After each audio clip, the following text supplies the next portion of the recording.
I'm in Paris. Can you see me and hear me? Yes, we can. Yes, we can. We can hear you. All right. Thank you for your patience to wait for us, Alex. Now you can speak to the audience. Alex from the Greener. Thank you. Well, guys, I'm extremely honored and very happy to be there, and very also humbled to speak after 𝗞𝗥𝗧𝗔 and 𝗞𝗥 I'm a big fan of their work, and I think we speak the same language, even if we don't necessarily use the same words, or if we don't look the same.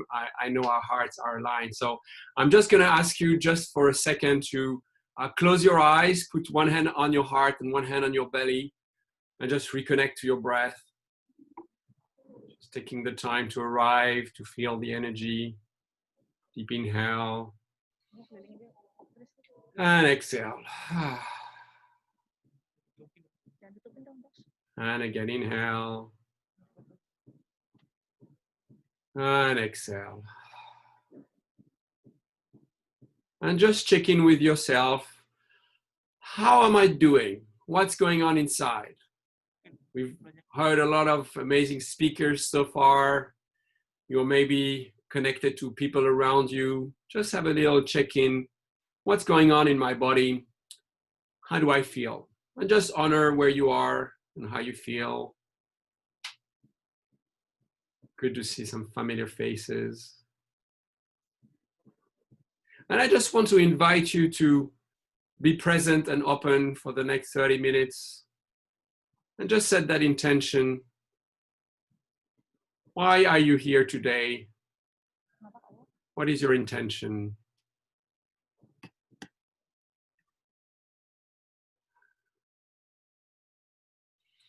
Okay, so my name is Alex.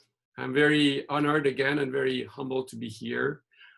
You realize when we started, I asked you to take an inhale and an exhale, an inhale and an exhale. And we need to realize that, and we know that, of course, that when we take an inhale and we take an exhale, it's someone else inhale and someone else exhale. So we are just connected all the time. This air that we exchange is just here, and it's something we share. And I'm loving the pandemic for so many reasons. One of them is we realize how interconnected we are. You know, it's someone is getting sick in Wuhan and someone in Colorado 3 months later is catching a cold. You know, we are in the same universe and we are really sharing the same air. And no matter the borders and the protection and all the ways we think we can separate ourselves from each other, it's amazing how we can really see that it doesn't work. And nothing and no human construct can do anything about it. And we're getting some amazing lessons. So here we are reinventing the future of Bali and thinking what is next in terms of travel in Bali. But let me start with a little story. I'm in Paris for now. I live in Bali. And funnily enough, a few people reached out to me and asked me what's going on in Bali. How is it in Bali? And I had two stories I want to share. The first one was about a week ago. Someone reached out to me and said, hey, you know what? I'm thinking about moving to Bali. Tell me, how is Bali? And I asked this person, so where do you live? And they say, oh, I live in a big city. And I asked them, so how is it for you in this city? He says, oh, it's terrible. People don't talk to each other. It's a lot of traffic. It's polluted. You know, it's just people live by, it's not a nice place at all. And then I asked me, so how is it in Bali? And I said, it's exactly the same. And they were shocked. This person was shocked. And then a few days later, someone else asked me the same question. So you live in Bali, I'm thinking about moving to Bali. How is it living in Bali? And I asked him the same question. So where do you live? And says, oh, I live in the countryside. I have very, very simple life and it's really fun. It says, so how is it for you? It says, oh, it's great. You know, I know my neighbors. We chat with each other. I have a lot of time to contemplate nature. I'm really loving it. And they ask me, so how is it in Bali? I said, it's exactly the same.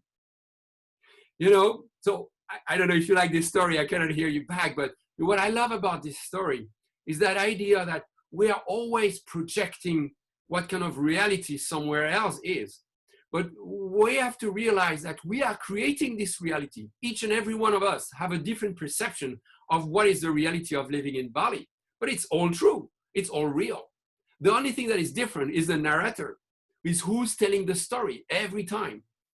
What it says also is that we can define the reality we want to live in. We can create that.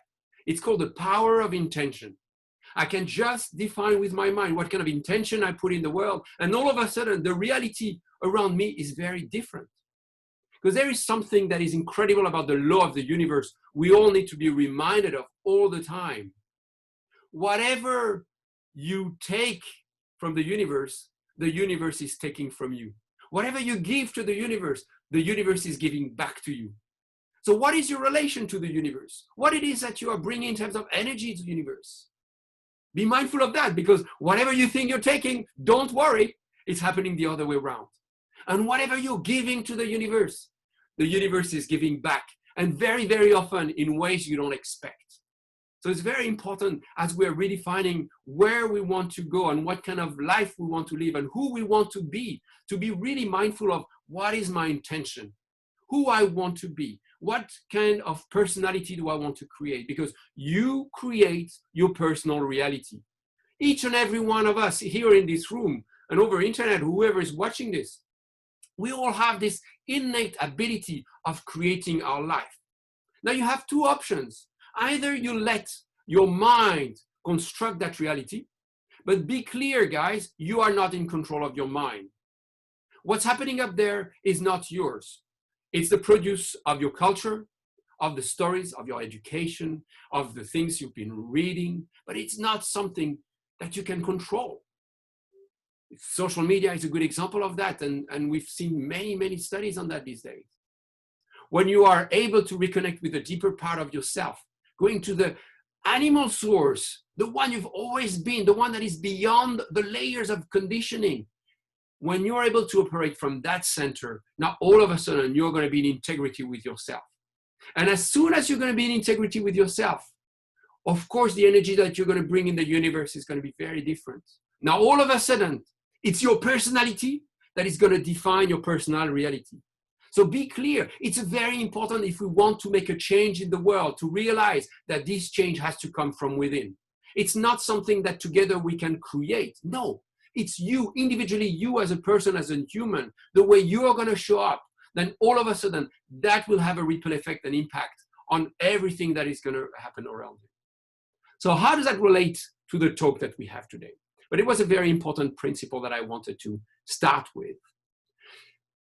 With a group of people called the Be Greener community, it's about 200 mindful business owners, and they are from all sorts of backgrounds. You've got yoga centers, change makers, waste experts, hotel owners, and it's all sorts of people who share the same vision for Bali, the same care, the same idea that I am part of my environment and I want to do two things. I want to minimize my negative impact and I want to optimize my positive impact. So constantly we're on the lookout to see how we can support each other. You know, Janur maybe mentioned it, but how the community came together to support his initiative. And we did it the same a few years ago when Agung erupted, when Lombok earthquake arrived. We created the Refill My Bottle app and how to always find solutions. Now, when the crisis of the COVID happened, we had meetings of discussing what is going to be the future. And out of those meetings came the idea of creating a clear, united commitment, but one that is different from anything that has been done before. And it's called the Bali Pledge. And the Bali Pledge is not a set of actions. It's not telling you what to do, because I think we've got plenty of that happening around the world. And you know how it is when people tell you what to do, you just don't listen. If I want to make any change, all I can do is hold the space for you to make the change from within. So that's exactly what the Bali Pledge is all about. It's setting an intention, saying, why are you coming to Bali? What is your intention if you come to Bali? What is your intention, you guys in the room, if you live in Bali? And with that assumption that, hey, you know what? Maybe there is a common reason why people come to Bali. Maybe there is a reason why people will want to travel to Bali. You know, it's not like the old days where people coming to Bali for no reason. Now, all of a sudden, traveling has become and is going to become more and more complicated. So people who are going to come to Bali, they better think about it. They better reflect what is their intention. Why Bali and not another destination? And something amazing about Bali is that people come to Bali often because they want to be well. And in this world where everything is coming to haywire and we have no idea where is the north or where is the south, what is right, what is wrong, being well is something that is very important to us. It's all of a sudden something that I feel I am a threat. I'm in danger. You know, I'm wearing this mask. I'm isolating myself. I'm stuck in lockdown. So I want to be well. How can I be well? Tell me how I can be well. And I believe that Bali holds the answer to that. And I think with that, we have the secret of what the future of Bali could be. Now, all of a sudden, instead of going all over the place, trying to attract all types of tourists, we could summarize it to we want to attract people who clearly want to come to Bali because they want to be well. And again, what is the secret for wellness? What is the secret for wellness? It's, you know, it's pretty easy. Illness starts with an I. Wellness starts with a we. You know, so it's idea that wellness is about us. It's about co-creating. And that's why it's so beautiful about human nature. And that's why we are so strong as humans. And like other animals, we're not the strongest. Are animals stronger than us? We're not the smartest. There are animals that are smarter than us. Well, we work together. We work together and we go to the moon and we change and we create and we can do incredible things. And it's this collaborative mindset that is really at the root of what makes human such a successful, well, that could be debated, but such a unique set of species and in the world. So what does it mean to be well? Well, in a nutshell, to be well, I need to reconnect with myself. The answer is within. There's nothing from the outside that's going to make me well. We know that now. And some people, you know, that don't have access to the basic needs will think that I need money. Of course, it is money that's going to make me well. And what happens when you become rich, you can see all over the world, people are getting more depressed. The more money they have, the more depressed they are. I need love. I need more love, more love. Someone else is going to complete me. And of course, that doesn't work either. Whatever is coming from the outside cannot complete and fix a problem that comes from the inside. So it's an inside job. So if it's an inside job, let's reflect on what it could look like to be well from the inside. Well, basically, there are three avenues that go to the same destination. The number one is to realize that we are a mirror of each other. And when I'm connecting with you and I'm sharing with you, I'm basically talking to myself. When I say I love you, when I say I love you, it feels so good? Because I'm saying it to myself. You are just my mirror. And we do that all the time. That's the beauty of connection. And there are plenty of studies that show that the key to longevity is nurturing deep, meaningful connections in our life. Beyond anything else, it's not about what you eat, it's how you eat. This is not about what kind of sport you do, it's what is your attitude towards it? What is your relation to your body? And when I'm connected with others in this beautiful way, then all of a sudden I feel well, I feel, oh my God, I get more and more clarity on who I am. The second avenue is to realize that you're a goddamn animal. You're an animal. You think yourself a superior being, but deep down you have instinct, you have pulsions. What's happening? You have fear, all these things that are beyond you. And when you connect with the deepest part of yourself, you feel it deeply in your bone. You know, that's why as an animal, what you do, you adapt to your environment. We've lost that these days because we adapt our environment to ourselves. We want everything to be okay around us. I want enough love. I want enough money. It's too hot. Please, air conditioning. It's like, I cannot be hot. I cannot be out of my comfort zone. But when we are adapting to our environment, now all of a sudden we get out of our shell and we realize this is how we grow. This is how we become more and more ourselves. The third avenue is the one that has been most, criticized, unfortunately, throughout the last 2-3 centuries, is spirituality. It's the idea that it's not just all there is. I'm not just this shell. I am a spiritual being. There is beyond me. And of course, religion has done a lot of harm to it. But if you remove all the decorum of religion, deep down we feel that there is something bigger. And when I'm connected to this idea that I'm just a channel, I have to get out of the way, and my mind gets out of the way, then all of a sudden things start flowing. I'm getting healthier. I can heal when I get out of the way. When I believe that I'm going to be okay, I am okay. So this whole idea of constructing your reality is a very big part, and you need for that to trust. You need to go beyond the things that can be rationalized. So those three avenues are pretty much really great ways to be well. And guess what? It's exactly the definition of 𝗔𝗏𝗏𝗏, something that's been discussed just before. But it's basically the idea that it's my connection between man and nature, and man and God that can make me whole. And I have to have a little bit of those three avenues to really find the route to the only destination that is me. You come naked in the world, you will live with nothing. You know, there is an in between. Try to enjoy it. And I strongly believe that Bali holds the recipe to wellness. And if we come together, we are united, then we really have the avenue to create all that. Finally, I'd like to leave you with that idea of creating a murmuration. I hear over and over people coming with big ideas and big changes they want to make in the world. And if it doesn't scale, then that's the point. I don't believe in that. I believe in making an impact around 4 or 5 people around me. I believe that if we focus on making that impact just around us, and being happy with that impact, then all of a sudden these people that have been affected and have been impacted, they will have a ripple effect around 5, 6 people around them. And I'll end with a little video of a murmuration for you to see how when we all come together, when we move all together, then we can really create some incredible magic.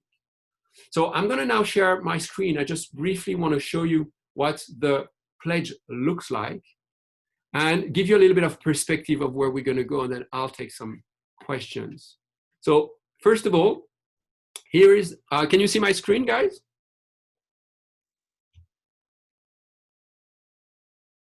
Yes, we can. Okay, so here is the Bali Pledge, balipledge.org.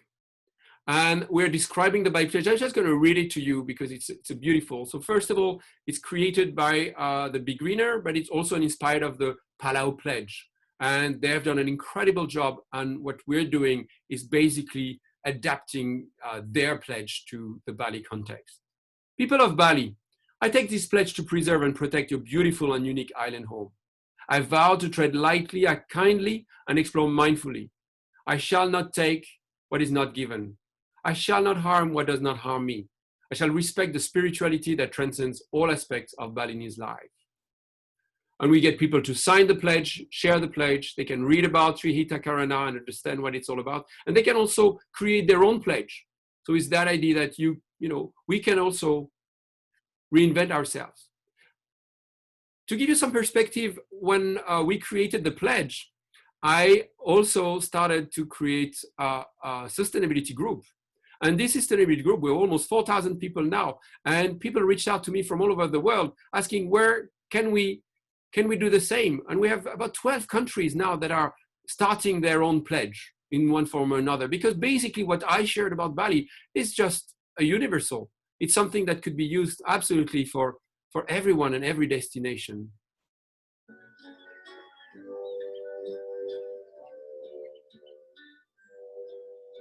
Witness the beauty of nature, beauty of those starlings.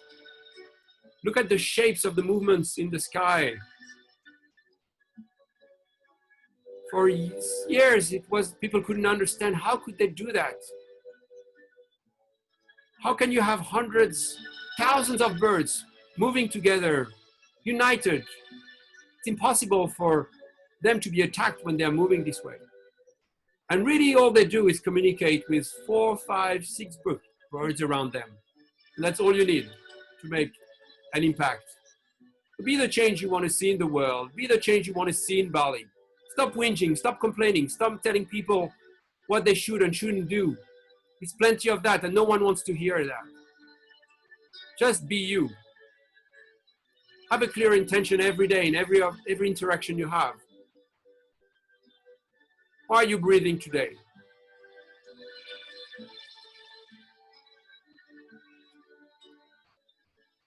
And together, let's take an inhale and let it go. One more time, inhale and let it go. And one last time, inhale and out.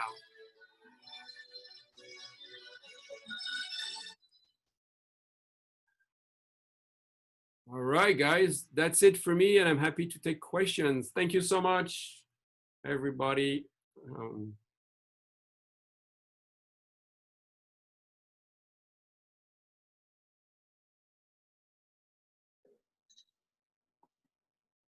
Anyone? Alex, questions. When are you coming back from Krishna? 27. 27th of this month? Yes. Yes. Okay. Any other questions to Krishna? I think you know him in person, right? Okay. Anyone from the audience? So what is your plan and strategy for the Be Greener for 2022 or by the end of this year? It's the same strategy I have for absolutely everything in my life, which is to get out of the way. Okay. In specific way? Well, you know, about 3 years ago, I organized monthly, before the pandemic, monthly gatherings. And I organized an incredible gathering in the 𝗛𝗓𝗓 Islands for 2 days. And 6 hours before the beginning of the meeting, I realized I had malaria, and the worst one. So I was extremely sick. I was suicidal.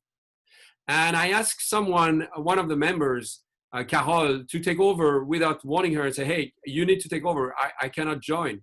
And still today, people tell me it was the best meeting ever of the community. So really that idea of getting out of the way and letting the community grow organically and figure out through these beautiful interactions where to take it, and just be that facilitator that hold the space for people to be who they are and then grow and expand and within their genius is what I intend to do. Okay, fantastic. Thank you. Thank you very much, Alex. We look forward to you to come back here. Yeah, let's talk soon, because next year we're going to plan so much more for the environment and regarding all those talks and in conjunction working with different kind of centers and facilities. Thank you very much and have a nice day and enjoy in France and look forward to see you there. Thank you. Thank you, everyone. Don't go home. One last talk. Bye, Alex.